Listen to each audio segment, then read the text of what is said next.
그 소녀는 단지 카지노의 평범한 직원일 뿐인데 매일 카지노 사장에게 폭행당하고 있어요. 그럼에도 불구하고 그녀는 카지노를 떠나지 않아요. 왜냐하면 여기서만 그녀는 적을 죽일 기회를 가질 수 있기 때문이에요. 그것으로 언니의 상처투성이 영혼을 위로하려고 해요. 그 소녀의 이야기를 듣고 나는 매우 분노했어요. 즉시 그녀를 도와 복수하겠다고 말했어요. 결국 손에 힘도 없는 소녀가 무림 고수의 상대가 될 수는 없죠. 그래서 저는 방문 복수 소분대를 만들었습니다. 사실은 3일 전 어려운 문제에 직면했어요. 그것은 제가 기르는 귀뚜라미들이 서로 죽이기 시작했다는 것입니다. 아예 오래 살지 못해요. 귀뚜라미 사육에 대해서는 전혀 모르겠어요. 다행히도 멤버 중 한 명이 양식계의 고수와 알고 있었어요. 그의 소개로 우리는 귀뚜라미 싸움을 전문으로 하는 카지노에 도착했습니다. 카지노 사장이 우리를 기다리고 있었어요. 도착하자마자 바로 문 앞에서 맞이했습니다. 이때 동생이 한 걸음 앞으로 나갔습니다. 카지노 사장에게 귀뚜라미 싸움이 열리는 장소로 안내해달라고 했습니다. 곧 우리는 그곳에 도착했습니다. 커튼을 걷는 순간 나는 조금 충격을 받았어요. 여기 모인 사람들은 모두 중장년층이에요. 그들의 모든 시선이 무대 위 2마리의 사마귀에 집중되어 있어요. 사마귀 싸움은 사실 아주 간단해요. 2마리의 사마귀가 싸우는 거죠.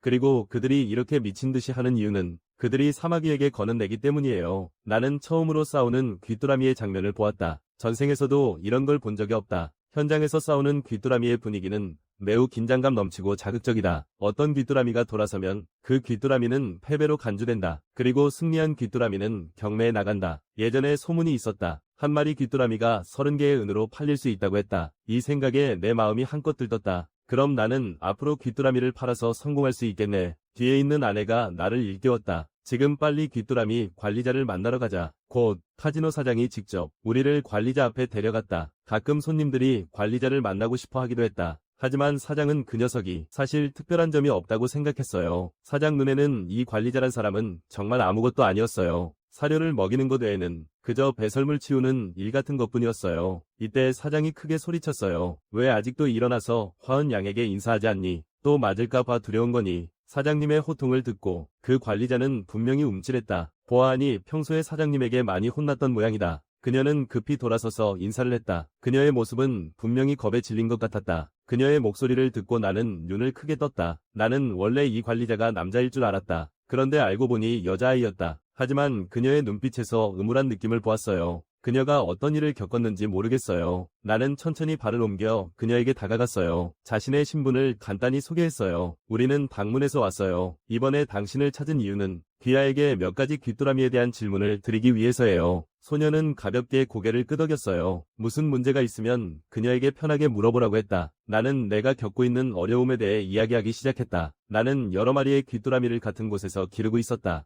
하지만 그들은 서로 잡아먹었다. 왜 이렇게 되었는지 아는가? 소녀는 매우 간결하게 대답했다. 고기. 그들이 이렇게 된 이유다. 고기가 부족해서야. 나는 마치 깨달은 듯한 표정을 지었어. 이렇게 간단할 줄은 몰랐어. 그냥 고기를 주면 되는 거였어. 그리고 소녀는 내 표정만 보고도 알 수 있었어. 나는 자주 귀뚜라미에게 풀을 줬어. 하지만 사실 귀뚜라미는 잡식성 동물이야. 그래서 고기도 줘야 해. 그런 일이 발생하지 않도록 할 수 있어야 해. 나는 그 소녀의 분석이 매우 타당하다고 생각해. 이전에 나는 이 점을 전혀 고려하지 않았어. 동족을 잡아먹는 이유가 단백질이 포함된 사료가 부족해서구나. 그 소녀가 가볍게 내 큰 문제를 해결해버렸어. 그녀를 새롭게 바라보게 되었어. 역시 귀뚜라미 전문가구나. 당장 그것을 파내야겠어. 이 생각에 나는 고개를 돌려 아내를 봤어. 그녀에게 시작하라고 신호했지. 아내는 소매에서 금전볼을 꺼냈어. 사장님, 혹시 이걸 내려도 될까요? 사장님은 흥분해서 그의 등에 뺨을 때렸어. 그녀를 데리고 가고 싶다면 당연히 가능하지. 나는 아무 의견이 없어. 하지만 예상치 못한 일이야. 그 소녀가 꽃이 손에 쥔 돈을 한 방에 쳐냈어. 카지노를 떠나고 싶지 않다고 말했어. 이 때문에 카지노 사장이 매우 화가 났어. 돈은 그저 부차적인 문제야. 귀여운 아가씨를 화나게 했으니 너는 100번 죽어도 부족해. 카지노 사장이 말하면서 소녀를 주먹과 발로 때렸다. 하지만 소녀는 계속 중얼거렸다. 나는 카지노를 떠나고 싶지 않아. 아내는 소녀가 그들을 오해하고 있다고 생각했다. 그래서 그들은 반드시 그녀를 잘 대해줄 것이라고 급히 말했다. 그에게 가족이 있다면 우리도 함께 그를 당문으로 데려갈 수 있다. 하지만 여전히 거절당했다. 뒤에 있는 사장이 완전히 화가 났다. 너 정말 머리가 없는 놈이구나. 오늘 꼭 내가 아가씨 앞에서 너를 죽여야겠구나. 뒤에 있는 추 대장이 소녀의 이상한 점을 알아챘다. 그는 소녀에게서 예전에 자신의 그림자를 본 것 같았다. 나도 소녀가 왜 이렇게 변했는지 모르겠다. 그래서 사장에게 그녀가 빚을 졌는지 물어보았다. 누구를 대신해 카지노에서 일하는 건가요? 빚이 있다면 탕문이 그녀의 빚을 갚아줄 의향이 있습니다. 사장님은 그녀가 빚이 없다고 말했습니다. 누구를 대신해 일하는 것도 아닙니다. 약 5년 전 이 소녀는 일하게 해주면 임금을 받지 않겠다고 했습니다. 그래서 사장님은 그녀를 받아들였습니다. 그녀는 손님을 접대할 줄 모르기 때문에 그래서 그녀에게 자비를 좀 시켰다. 이 점에 대해 나는 의문이 들었다. 탕문에서 그렇게 좋은 조건을 제시했는데도 그녀가 오지 않다니 도대체 그 이유가 무엇일까? 내 뒤에 있는 저우 대장은 깊은 생각에 잠긴 듯한 표정이었다. 그의 마음속에는 이미 하나의 추측이 있는 것 같았다. 그래서 대장이 재빨리 일어나 나에게 말했다. 소룡대인, 제가 한번 설득해 볼 수 있을까요? 그녀에게서 탕문 이전에 그림자를 본 것 같아요. 그때 팀장이 사장님을 바라보았습니다. 이 소녀를 하루 동안 데리고 나가기로 준비했습니다. 사장님은 물론 문제없다고 하셨습니다. 원하시는 대로 하세요. 그 후 추 대장이 소녀의 의견을 다시 물어보았다. 우리와 함께 밖에 나가서 바람 쐬고 싶니? 우리가 잘 이야기할 수 있어. 소녀의 몸이 살짝 떨렸다. 조금 고개를 끄덕였다. 우리와 함께 나가고 싶다는 뜻이었다. 소녀가 우리와 함께 나가서 잘 이야기하고 싶어 하자 내 마음이 편안해졌다. 아직 그녀를 당문으로 데려올 기회가 있겠군. 1시간 반 후 단가 성시의 사업원 객잔 안에서 우리는 소녀를 데리고 아주 유명한 술집에 갔다. 그리고 그녀에게 매우 맛있는 특산 요리를 주문했다. 나도 이 술집에 와서야 알게 됐다. 당문의 산업이 이렇게 광범위하다는 것을. 이 지역의 대부분의 가게들이 모두 동맹의 지부라고 할 수 있어요. 예를 들어 이전에 본 골목의 2개 여관, 8개의 약국, 5개의 식당 모두 당문에 속해요. 상당과 호위소도 일부 포함되어 있어요. 앞으로 그가 저를 데려가 볼 거예요. 대장이 이렇게 많은 산업에 대해 한 번에 말하니 제 마음속에는 여전히 약간의 충격이 있었어요. 나는 할아버지와 장인어른이 매일 무공연마만 한다는 걸 봤어. 나는 집에서 어떻게 생활비를 유지하는지 궁금했어. 이런 내가 모르던 비밀이 있었다니 놀라워. 기본적인 것을 이해한 후에 나는 본론으로 들어갔어. 지금 우리에게 말해줄 수 있어. 왜 카지노를 떠나고 싶지 않은지. 만약 정말 무슨 일이 있다면 우리가 도와줄 수 있을지도 몰라. 소녀는 오랫동안 침묵을 지켰고 입을 열지 않았어. 그리고 아내가 발견했어. 그 소녀는 앉은 후에도 젓가락을 한 번도 움직이지 않았어. 그때 추 대장이 낮은 목소리로 말했다. 내 생각에 이 소녀는 분명히 어떤 원한이 있어. 그는 소녀가 마음 편히 이야기할 수 있도록 했다. 여기는 단가의 영역이야. 우리가 여기 있으니까 너는 안전에 대해 걱정할 필요 없어. 소녀는 대장이 한 말을 듣고 즉시 일어섰다. 두 손으로 신나게 탁자를 쳤다. 하지만 그녀가 한 첫 번째 행동은 자신의 이유를 설명하는 것이 아니라 무릎을 꿇고 우리에게 절을 하는 것이었다. 그 뒤로 그녀는 자신을 소개하기 시작했다. 그녀의 이름은 송나옥이다. 여기서 멀지 않은 송가촌 출신이다. 나는 소녀에게 계속 말하라고 손짓했다. 왜 카지노를 떠나기 싫은지 이유를 말해봐. 소녀는 말이 나오려다 망설였다. 이 일이 그녀에게 큰 충격을 준 것 같았다. 말 한마디 내기도 큰 용기가 필요했다. 소녀는 천천히 머리카락을 넘겼다. 그의 얼굴을 보았을 때 세 사람 모두 깜짝 놀랐다. 이 소녀가 과연 어떤 일을 겪었는지 나는 모르겠어. 그녀를 이렇게 만든 이유를. 아까 소녀는 자신의 머리카락을 치켜올리고 있었어. 그녀의 윗부분 얼굴에 심각한 흉터가 있었어. 이 흉터는 화상 자국인 것 같아. 하지만 이상한 점은 한 소녀가 아무 문제 없이 왜 얼굴에 이런 상처가 있을까? 혹시 누군가 그녀에게 손을 댄 적이 있었던 걸까? 소녀의 목소리가 천천히 말했다. 나는 카지노에 복수하고 싶은 사람이 있어. 그녀가 자신의 원한을 해결하기 전까지 절대 카지노를 떠나지 않을 거야. 시간은 몇 년 전으로 돌아간다. 성시 근처에 송가촌이 있었다. 송나욱과 그녀의 동생 송나은 그 작은 마을에서 살고 있다. 송나욱은 어릴 때 부모를 잃었기 때문에 어린 동생을 키워야 했다. 그래서 마을에서 매우 유명하다. 또한 두 자매가 외모가 뛰어나기 때문에 피부가 맑고 깨끗하다. 그래서 모두 그들을 옥자매라고 부른다. 이날 송나욱은 성시에 출근해야 했다. 그래서 여동생을 집에 혼자 남겨둘 수밖에 없었다. 그 당시 송다욱은 매우 예뻤다. 얼굴에 흉터도 없었다. 성시에 출근하는 것도 자매를 부양하기 위해서였다. 하지만 여동생은 조금 불만인 것 같았다. 오늘은 그녀의 생일이기 때문에 혼자 집에 있고 싶지 않았다. 재한이 자기와 송나욱이 함께 가는 것. 송대욱이 사랑스럽게 동생의 머리를 쓰다듬었다. 바보 같은 아이야. 부모님께 약속했어. 네가 너무 힘들게 살지 않겠다고.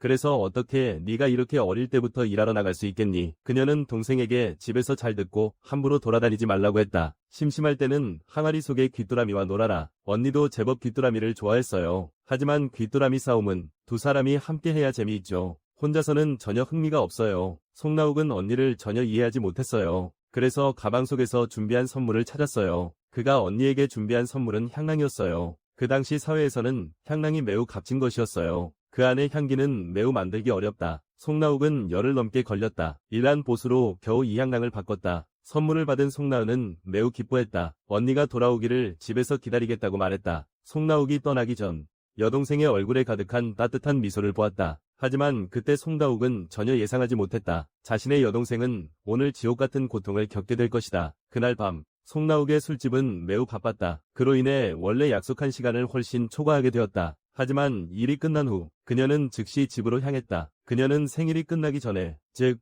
12시 이전에 집에 돌아가 여동생의 생일을 축하하고 싶었다. 그래서 퇴근할 때 랜턴도 없이 서둘러서 나갔어. 그가 길모퉁이에 다다랐을 때 송나욱이 한 남자와 부딪혔어. 남자는 즉시 고개를 돌려서 그에게 소리쳤어. 정말 조심 좀 하지 그래. 길을 걷는데 눈을 안 뜨고 다니는 거야. 송나욱의 마음이 갑자기 놀랐다. 왜냐하면 그녀는 남자에게서 아주 익숙한 냄새를 맡았기 때문이다. 남자는 빠른 걸음으로 마을을 떠났다. 하지만 남자에게는 향주머니의 냄새가 났다. 마을에서는 외지인을 거의 보지 못하기 때문에 그녀는 조금 이상하게 느꼈다. 하지만 그때는 별로 신경 쓰지 않았다. 집으로 가는 길에만 신경 쓰고 있었다. 집에 돌아오니 조용했다. 테이블 위에서 몇 마리 귀뚜라미만 울고 있었다. 송나욱은 마음속으로 씁쓸하게 웃었다. 자신이 돌아온 시간이 너무 늦은 것 같았다. 여동생은 분명히 기다리다 잠들었을 것이다. 그녀는 느긋하게 촛불을 하나 켰다. 그리고 방으로 들어갈 준비를 했다. 쿵 하고 소리가 났다. 송나욱이 방 문을 열었다. 하지만 방 안의 광경에 그녀의 표정이 굳어졌다. 여동생이 옷을 제대로 입지 않고 바닥에 누워 있었다. 몸에는 누군가에게 맞은 붉은 자국이 있었다. 송나욱의 손에 들린 촛불, 쿵 하고 소리를 내며 바닥에 떨어졌다. 그녀는 즉시 앞으로 나아가 여동생을 안고 이름을 불렀다. 나은, 도대체 무슨 일이야? 지금의 송나욱은 하늘이 무너지는 것 같은 기분이야. 목소리도 떨리지 않게 할 수 없었어. 눈물은 마치 대나무통에 콩을 쏟아붓는 것처럼 흘러내렸어. 그와 동시에 방금 넘어뜨린 양초가 집을 태우기 시작했어. 타오르는 큰 불길, 두 자매의 뒤에서 나타나다. 지나가는 마을 사람들이 집이 불타는 것을 보았다. 한눈에 그것이 송나욱의 집임을 알아챘다. 마을 사람들이 다가와 불을 끄려 할 때 송나욱이 나오는 것을 보았다. 그때 송나욱의 몸은 비틀거렸다. 마치 다음 순간에라도 쓰러질 것 같았다. 하지만 그녀는 그렇게도 고추 서 있었다. 송나욱은 한마디만 말했다. 아저씨, 제 동생을 구해주세요. 이 말을 한 후 송나욱은 위식을 잃었다. 이 순간 송나욱은 이게 꿈이길 바랐다. 꽃불처럼 순식간에 사라지는 꿈. 하지만 그녀는 현실적이었다. 그녀는 자신의 여동생이 평생 끝났다고 알고 있었다. 마치 뒤에 있는 이 집처럼 불에 타서 원래 상태로 돌아갈 수 없게 된 것처럼 우리는 조용히 그녀의 이야기를 들었다. 그녀 얼굴의 화상은 바로 그때 생긴 것이었다. 그 당시 송나욱은 기절했었다. 다시 깨어났을 때는 벌써 반달이 지났었다. 송나욱의 화상은 얼굴뿐만이 아니었다. 그녀의 온몸은 대규모 화상을 입었다. 근처 마을 주민들도 송나욱의 경험에 매우 안타까워했다. 그리고 그들은 경호소에 그자를 찾으러 사람을 보내달라고 부탁했다. 하지만 여전히 찾지 못했다. 더 찾는 것은 의미가 없을 것 같다. 이 소식을 듣고 송나욱의 눈물이 다시 흘러내렸다. 모든 생명이 늦가을에 잠에 빠지는 것처럼 그녀는 마음이 죽은 듯해졌다. 송나욱은 세상과의 소통이 화상 치료를 위해 드레싱을 교체할 때 들리는 낮은 신음소리뿐이었다. 그렇게 시간은 빠르게 흘렀다. 겨울이 지나고 봄이 왔다. 또 다시 귀뚜라미가 깨어나는 시기가 되었다. 이 기간 동안 송나욱은 매일 악몽을 꾸었다. 여동생이 겪었던 그날의 장면을 꿈꿨다. 매번 여동생은 꿈속에서 그에게 한마디 한다. 그건 꼭 그녀의 복수를 해달라는 것이다. 그녀는 하루도 편안하게 잘 수가 없었다. 여동생의 큰 원한이 하루라도 풀리지 않으면 그녀의 마음은 하루 종일 편치 않았다. 그저 마당에 앉아 귀뚜라미 소리를 듣는 것만이 그녀를 다시 깨우는 방법이었다. 이 귀뚜라미 소리가 마치 여동생의 목소리 같아서 송나욱은 종종 마당에서 혼자 생각에 잠기곤 했다. 그녀는 한 가지 결심을 했다. 그것은 반드시 범인을 잡겠다는 것이다. 그리고 그를 죽이겠다고. 송나욱의 마음속에는 오직 뼈저린 원한만이 남아있었다. 아저씨와 아주머니가 송나욱이 하려는 일을 알았을 때 그들도 매우 놀랐다. 하지만 송나욱은 여전히 자신의 생각을 고수했다. 매일 밤 그녀는 여동생이 고통 속에서 신음하는 소리를 들었다. 어떻게 이를 그냥 넘길 수 있겠어. 그의 누나로서 여동생을 위해 복수해야 한다고 생각했어. 아저씨, 아주머니들은 송나욱의 건강이 걱정됐고 게다가 범인이 누구인지도 몰랐으며 우선 그녀가 건강을 먼저 챙기라고 권했어. 그래서 삼촌과 아줌마는 그녀가 나가지 못하게 하려고 문을 잠그기까지 했다. 하지만 매일 밤 들려오는 귀뚜라미 소리, 그녀의 마음을 더욱 단단하게 만들었다. 결국 송나욱은 어느 깊은 밤 몰래 도망쳤다. 마을을 떠나서 그의 눈빛에는 슬픔이 가득했다. 삼촌과 아줌마, 제발 몸 조심하세요. 내가 복수에 실패한다면 여러분이 누나를 돌봐주길 바랍니다. 송나욱이 떠나기 전에 단 하나의 향낭만 들고 갔어요. 이 향낭은 매우 의미가 깊어요. 이건 누나가 돌아올 때 준 선물이에요. 그리고 누나도 바로 그날 사고를 당했어요. 그녀는 항상 몸에 지니고 있어야 해요. 자신에게 상기시키기 위해 송나욱은 마을을 떠난 후 성으로 향했다. 그 녀석이 마을을 떠날 때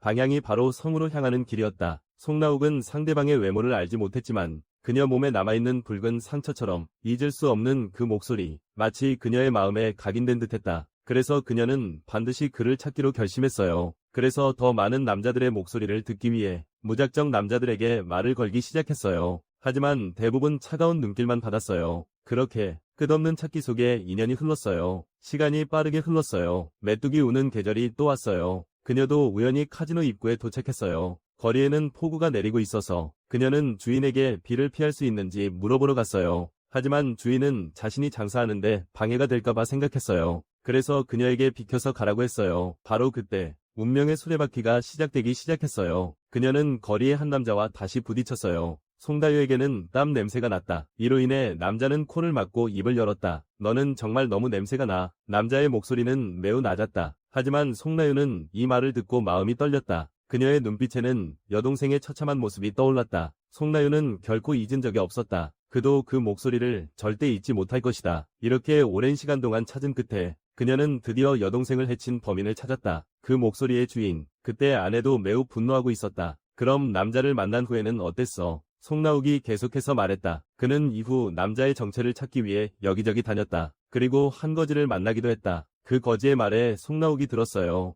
그 남자는 자주 카지노에 드나들어요. 이제야 알겠어요. 그가 카지노에서 일하는 이유가 바로 그거였군요. 원래 송나욱은 따라가서 남자 뒤를 몰래 따라가서 한 방 먹이려고 했어요. 하지만 예시는 그 사람이 무리민이라고 말했어요. 여성인 그녀의 힘으로는 손 쓸 수 없다고 했어요. 그래서 가장 좋은 방법은 그녀의 술이나 음식에 딜을 넣는 거야. 이야기가 여기까지 오니 송나욱의 기분이 또 조금 우울해졌다. 원래 딜을 넣는 데는 성공했는데 결국 실패하게 됐다. 왜냐하면 그가 뒷골목에서에만 저렴한 D약은 진짜 D가 아니었으니까. 그 이후로 그는 지하실에서 귀뚜라미를 돌보기 시작했어요. 귀뚜라미 울음소리를 들을 때마다 그녀의 머릿속에는 동생의 얼굴이 떠올랐어요. 그로 인해 무심코 깨어나거나 정신이 들 때마다 반복해서 생각했어요. 이야기를 하면서 송나욱의 이빨이 딱딱 소리를 냈어요. 그는 거의 삼키듯이 말을 했어요. 나는 그 자식을 반드시 죽여야 해. 그 전에 절대 여기 떠날 수 없어. 송나욱의 모습을 보고 좀 걱정이 돼. 그녀의 처지는 정말 불쌍해. 하지만 만약 그녀가 앞으로 매일 우리에게 귀뚜라미를 기르는 걸 도와준다면 귀뚜라미 소리를 들으면 정신을 잃을 거야. 마음의 병이 더 심해질 것 같아. 아내가 설명하기 시작했다. 그것은 증오가 너무 깊어서 그래요. 복수가 성공하면 증상은 자연스럽게 사라질 거예요. 그리고 그녀는 단가 사람으로서 매우 적합해요. 왜냐하면 그녀는 절대 복수를 도와준 사람을 배신하지 않을 거예요. 이 점에 대해서 옆에 있는 추대장이 깊이 공감해요. 소룡대인, 저도 부모님을 위해 복수하기 전에 칼을 들고 혼잣말을 했어요. 하지만 단가가 내 부모의 원한을 신고하자 나는 바로 회복되었어. 그 후 구대장은 맞은편의 송나욱을 다시 바라봤어. 역시 그녀에게서 내 그림자를 봤구나. 그것은 바로 그녀 마음속의 원한이 나와 같았던 거야. 나는 눈을 돌려 구대장과 시선을 교환했어. 그는 살짝 고개를 끄덕였어. 우리가 세 사람이 상의한 후에 나는 송나욱에게 다가갔다. 가슴에 손을 얹으며 말했다. 우리가 반드시 복수해줄게. 큰 복수를 이루면 단가의 일원이 되고 싶니? 송나욱의 심장이 쿵 하고 뛰었다. 그녀는 자신의 귀를 믿기지 않는 듯했다. 그녀는 흥분해서 말했다. 정말 나를 도와줄 수 있어. 만약 가능하다면 목숨을 걸고 따르겠어. 당사자도 우리가 복수하는 것에 동의했으니 이제 결정된 거야. 당문 1차 복수소팀이 공식 출범했어. 그저 우리에게 말해줘. 그 빌어먹을 놈이 누구인지만 알려줘.